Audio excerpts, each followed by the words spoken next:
Dito nga sa lugar namin mga kamag-anak, laging ganito yung pag-aalaga namin ng sweet corn. Mapaputi man yan mga kamag-anak. Lagi namin inaasarulan o ginagambulan, yan yung tawag sa amin dito, yung puno ng mais. Lalo na pagka nagpataba kami. So ito kasi mga kamag-anak, pinataba natin ito nakaraan, basa yung lupa. Pero kung hindi, paglagay natin ng pataba, aasarulan na natin agad tapos tsaka tutubigan. So kung hindi namin gagantuhan to, hindi namin to gagambulan, cultivator naman ng iba naming ginagamit, yung isang pamamaraan namin. So napakalaking bagay kasi nito mga kamag-anak, lalo na magtatag-ulan na, papasok yung May at June. So hindi natin masasabi kung maagang papasok yung tag-ulan, kung maagang darating, kasi minsan kahit na hindi pa naman agad umuulan. So kung maghahangin man mga kamag-anak, napakalaking bagay. Kasi nga, may mga tabon yung puno niya.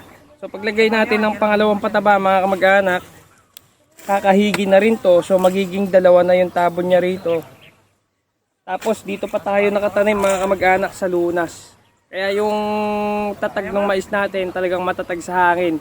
Hindi siya basta-basta hahapay o bubuwal pagka merong medyo malakas-lakas na hangin. So yun yung pagandahan ng ginagambulan yung mais.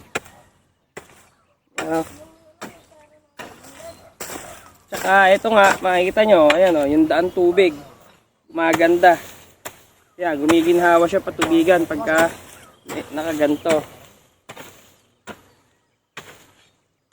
Lalo na ngayon na napakamahal ng kurudo. Kaya kailangan mabilis tayo magpatubig para makatipid-tipid.